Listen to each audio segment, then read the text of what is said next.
Bom dia, boa tarde, 12h12, pontualmente estamos iniciando nossa live.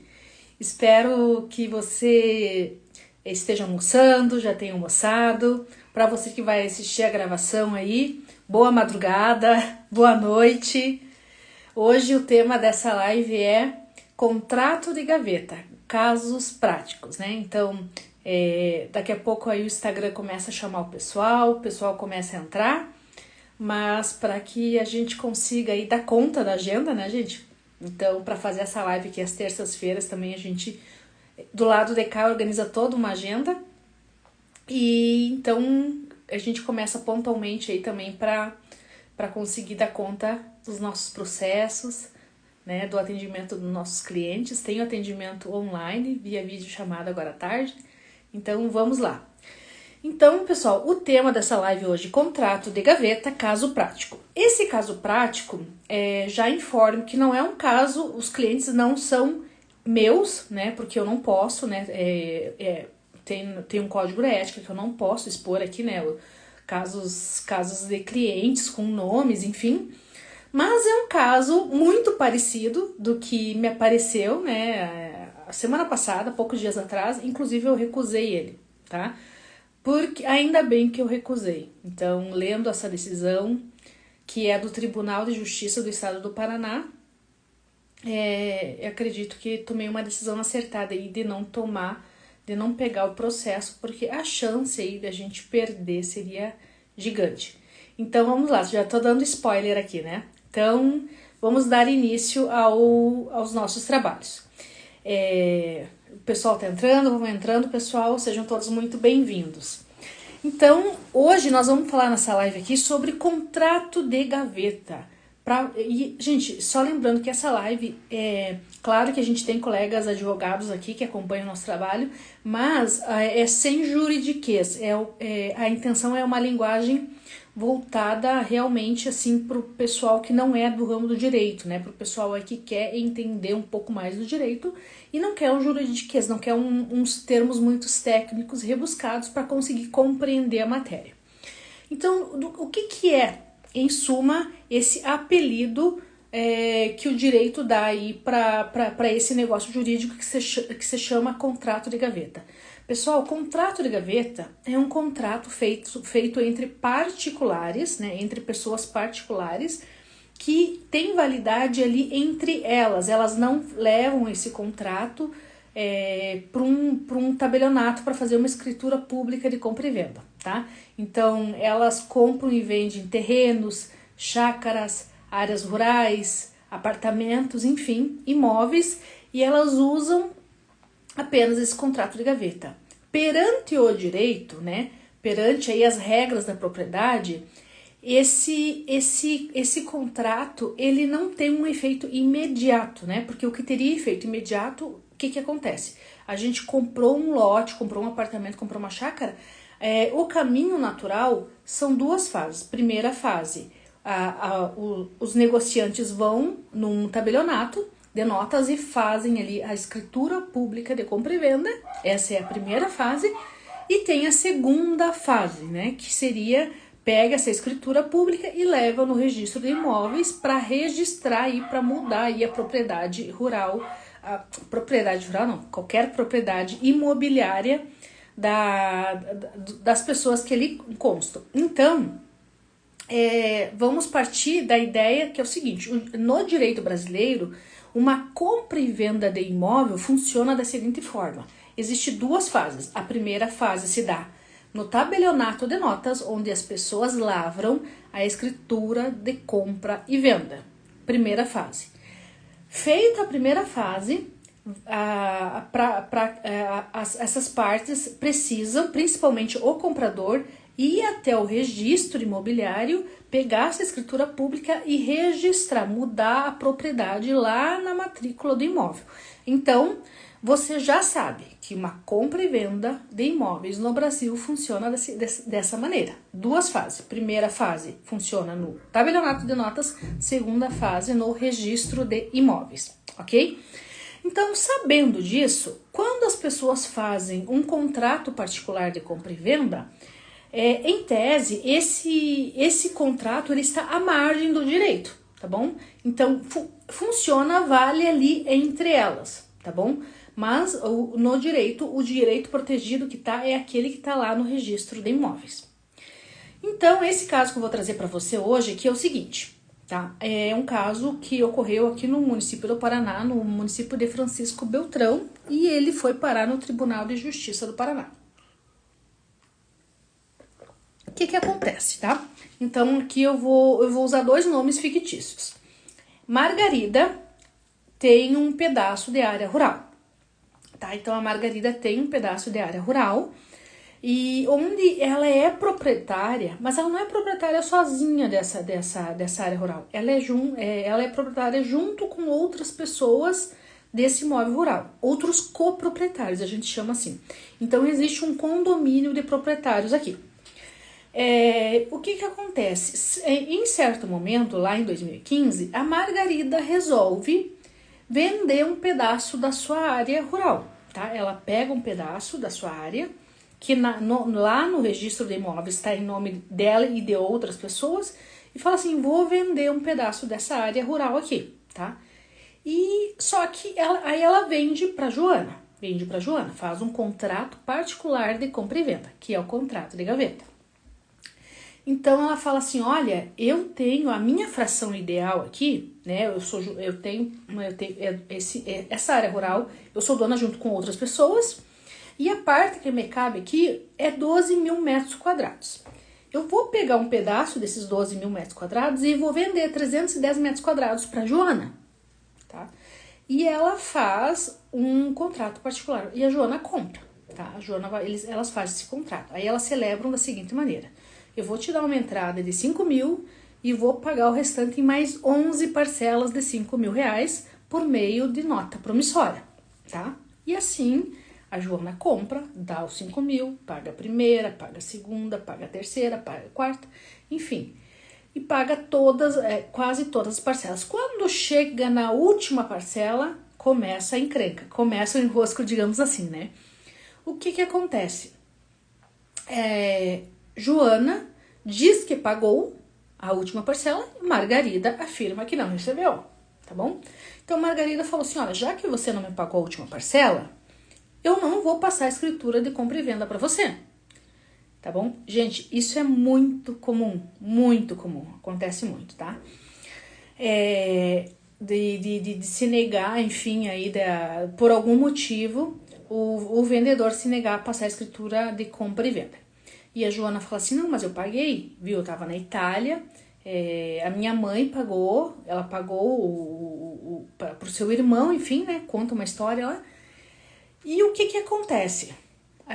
Ficou nesse lenga-lenga, pagou, não pagou, Joana entrou no judiciário, entrou na justiça ali em Francisco Beltrão.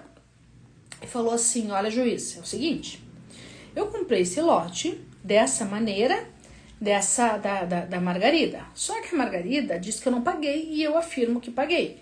Então, já que ela não quer me passar a escritura de compra e venda, vamos fazer o seguinte. Ó, eu nem quero mais esse terreno que ela me vendeu, eu só quero que ela me devolva as parcelas que eu paguei para ela, com mais perdas e danos. Isso que ela pediu no judiciário, ali em Francisco Beltrão. O que acontece? Margarida, na hora de se defender, falou assim, olha, juiz, ela não me pagou. E tem mais, eu também vou entrar contra ela, na mesma ação, gente, tecnicamente isso se chama reconvenção, porque eu quero receber eu tô cobrando, então, dela, então, esses 5 mil reais, eu quero que ela me cobre e ela me pague multa, enfim. Então, entrou uma contra a outra. Qual que foi a decisão na justiça de primeiro grau ali em Francisco Beltrão? O juiz decidiu o seguinte, olha, Joana, a errada é você que não pagou a última parcela. Pague a última parcela para Margarida, a Margarida tem razão, ela não recebeu, então você tem que pagar a última parcela, você precisa pagar a multa contratual e eu te condeno ainda a custear aí as despesas processuais, os honorários, sucumbência, enfim. Gente, Joana levou a pior. porque ela entrou, né, achando que ia levar melhor e levou a pior. E Margarida, né, ganhou essa, Margarida entrou essa. Porém, você acha que Joana se conformou? Não, gente. Então, a Joana recorreu ao Tribunal de Justiça do Paraná. Então, ela entrou com uma apelação, tá? Então, é o nome de um recurso. E na tua opinião, o que você acha? Acha que ela ganhou ou que ela perdeu? Então, espera aí, fica aí comigo que eu vou te contar. Então, Joana manejou o recurso de apelação contra Margarida, falando o seguinte, tá? Olha aqui, tribunal, olha aqui, desembargadores, tá? Acontece, e resumiu de novo a historinha. Eu entrei contra a Margarida aí para desfazer esse contrato, para pegar os valores. Novamente, ela não quer me dar esse dinheiro de volta. Eu paguei, ela disse que não recebeu. E tem mais. Olha só, gente, como agravou a situação. Na verdade, ela já tinha alegado em primeiro grau isso. Porém, isso nem tinha sido levado em conta pelo tribunal de Francisco Beltrão. Ela falou assim, olha, é o seguinte... Além de... Bem-vinda, doutora Renata. Além de ela alegar que eu não paguei ela me fez ela me vendeu um pedaço de terra que não está legalizado e não é legalizável. O que acontece, gente? A Margarida... Boa tarde, doutora Renata. Seja bem-vinda. Seja muito bem-vinda. Então, eu tô contando um caso prático aqui do Paraná, tá bom? Contrato de gaveta. Vamos lá. Então, assim, a Joana falou pro desembargador, gente, eu tô aqui contando a historinha pra vocês. É o seguinte, desembargador. Além dela dizer que eu não paguei, eu quero desfazer esse contrato, rescisão contratual. E é o seguinte, ela me vendeu um pedaço de área rural que ela falou que futuramente teria um loteamento. Mas depois eu fui ver que não seria possível realizar esse loteamento. Então, além de não ser legalizado, a área não é legalizável, tá? Então, o que acontece, gente? A Margarida, lembra que eu falei que ela é coproprietária com outros de uma fração ideal de área rural? Então, a legislação rural, ela tem uma legislação específica, os regramentos, as medidas, a fração mínima de parcelamento é diferente do imóvel urbano. Então, nem a própria área dela era a fração mínima, tanto por isso que ela tinha copropriedade com outros na matrícula do imóvel. E outra coisa, se ela quisesse vender um pedaço dessa área, ela não era proprietária sozinha, logo ela não poderia ter celebrado um contrato só ela. Então ela precisaria da anuência dos demais proprietários, o que não aconteceu. E outra coisa, analisando o contexto do negócio, não é possível fazer loteamento, não existe uma legislação municipal regrando sobre essa situação. Então, o desembargador falou exatamente com essas palavras. Até eu anotei aqui, ó. Ele falou assim, um termo muito usado, ó. O carro foi posto bem adiante dos bois. Ou seja, eles estavam loteando, fazendo um loteamento clandestino dessa área rural, com uma promessa de que futuramente esse loteamento seria legalizado, tá?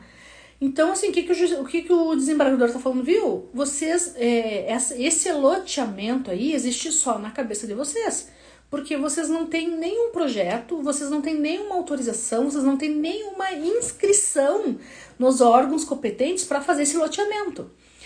Então, gente, olha só, então, aqui a Joana recorreu, ainda bem que ela recorreu, porque a Margarida levou a pior em fase de recurso, porque o desembargador foi muito mais embaixo, tá bom? O desembargador mexeu na ferida, falou assim, é o seguinte, ó, esse contrato aqui é nulo, ele é totalmente contra a lei, isso aqui nunca poderia ter acontecido. tá bom? Então, a fração mínima nessa região é 20 mil metros quadrados. Isso aqui não poderia ter ocorrido, a legislação aplicada aqui é outra. E além disso, além de ser ilegal, é crime, tá bom? Então, gente, fazer loteamento sem prévia autorização dos órgãos competentes, além de ir contra a lei do parcelamento do solo urbano, é crime previsto no Código Penal, tá? Artigo 299. E aí ele falou assim, não tem como a gente permanecer com isso aqui, tá? Então, o que acontece? O desembargador falou assim, ó, o negócio é loteamento clandestino, isso aí mesmo, doutora Renata. O desembargador falou exatamente isso, tá? Que se trata de um loteamento clandestino e que não era legalizável, não é legalizado e nem legalizável, né? Segundo a nossa legislação. Nesse caso, ele declarou nulo o contrato, tá? Ainda que Joana pudesse estar ciente ou não, esse negócio não poderia ter existido, não tinha validade, tá bom? Então, ele declarou nulo o contrato, mandou a Margarida devolver os 55 mil reais, né? Lá, porque a última parcela realmente ele constou que não tinha prova, então ele mandou devolver os valores para a compradora, corrigidos com perdas e danos, condenou aí a vendedora além, né, de ressarcir todo o valor, a custear aí todas as despesas processuais, sucumbência, tá? Condenou aí, enfim, a vendedora levou a pior.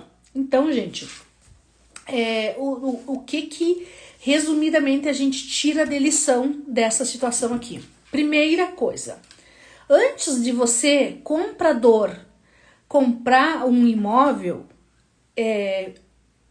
procure um advogado que entenda da legislação, que entenda de regularização imobiliária, tá bom? Procure um profissional da tua confiança e não só isso. Gente, existe vários ramos do direito, tá? Então, por exemplo, aqui a gente percebe que um dos advogados ali, principalmente o da Margarida, não se ateve à legislação aí de regularização imobiliária, de loteamento, né? Então, ele inclusive trouxe argumentos ali que o desembargador julgou como confissão, tá? Ali na contestação. Então, quando você for comprar um imóvel, você precisa procurar um advogado para saber, né, para fazer diligências, para verificar se tá tudo ok com aquele imóvel, tá bom? Outra coisa, para você que vai vender, também procure um profissional que te ampare, tá bom? Porque nesse caso a vendedora teve um prejuízo gigante, gente. Ela teve que devolver todos os valores, que possivelmente ela já teria até gastado, né? Então ela teria que devolver esses valores, corrigidos, mais multa, mais custas processuais. E, gente, no acórdão, né, nessa decisão do desembargador, ele não remeteu os autos ao Ministério Público para averiguar eventual crime de declaração falsa, né, agora me fugiu aqui o termo de tipificação, mas é o artigo 299 do Código Penal. Então, ainda aqui, o desembargador, eu acredito assim, que ele foi, assim, legal. Porque se ele quisesse, ele poderia remeter os autos ao Ministério Público para verificar a situação do loteamento irregular. Até porque o advogado da parte contrária juntou fotos mostrando casas, muros, construções, gente fazendo prova contra a própria cliente. Olha só que delicado, que difícil, gente. Então, mexer com regularização imobiliária é muito delicado. Então, nesse caso, o desembargador, na decisão, ele não mandou remeter os autos ao Ministério Público para averiguar eventual crime, tá? Mas teve um prejuízo monetário gigante aí para Margarida. Paralelo a isso, gente, eu tive uma situação de uma cliente que me procurou semana passada, inclusive ela me mandou vários áudios me pedindo muito que que eu auxiliasse ela numa situação de loteamento de chácara clandestina, tá? E eu tive que negar, gente. Ainda assim que eu analisando todo o arcabouço ali, não consegui ver ali uma possibilidade de sucesso naquela ação. Então, a chance de ela ir para o judiciário e ainda ela sofrer um prejuízo maior do que ela já estava tendo era gigante. Então, foi um processo que eu recusei, eu não quis pegar, por causa que a documentação era muito frágil. A documentação era muito frágil. Renata comentou ali, 299, falsidade ideológica. Isso aí mesmo. Então, gente, a questão de regularização imobiliária é delicada, tá? Então, sempre se certifique disso. Pode trazer consequências graves, inclusive, assim, é nesse termo ali que o desembargador ele traz isso. Olha, aqui não é pouca coisa, não. Aqui existe erros e existe erros graves, tá bom? Quando ele fala erros graves, gente, aqui a vendedora aí está passivo os vendedores aí de responder por crime, tá bom? Então, é esse caso prático que eu queria trazer para vocês nesse dia de hoje, tá? Um caso assim que eu resumi muito, tá? Resumi bastante aqui, mas resumidamente a questão seria essa: vai investir, vai comprar um imóvel, seja urbano, seja rural, se certifique, contrate um advogado. Gente, mas é despesa. Gente, às vezes não. Todas as vezes vai ser um investimento. As pessoas têm ranço, elas não querem investir. Gente, nesse caso aqui, nenhuma das duas partes contratou um advogado antes, tá? A gente percebe, assim, pela fragilidade do contrato, e para as duas partes, assim, trouxe um prejuízo de tempo, tá? Porque foram quase 10 anos nessa discussão aí, e trouxe um prejuízo de dinheiro e de estresse, né, gente? De muito estresse. Então, se certifique disso, tá? Procure uma assessoria jurídica antes de realizar o negócio jurídico. Você está pensando em comprar, pensando em vender? Procure uma assessoria jurídica antes, tá? Para proteger você. Você pode evitar uma despesa financeira futura e um desgaste emocional e um tempo gigante da sua vida, tá bom? Concorda comigo? Então hoje a nossa live é isso que eu tenho para entregar para vocês. Creio que foi resumido, mas é o necessário, é o importante. Quem tiver dúvida pode deixar aqui nos comentários, que assim que possível a gente responde, ou nos comentários ou no direct. A gente está aqui para ajudar vocês, tá bom?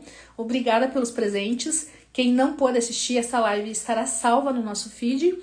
E aproveite aí o conteúdo, né, que a gente traz com bastante carinho para vocês. Até terça-feira que vem. Obrigada pela presença, doutora Renata. Um grande beijo a todos. Fique com Deus. Até mais. Tchau, tchau.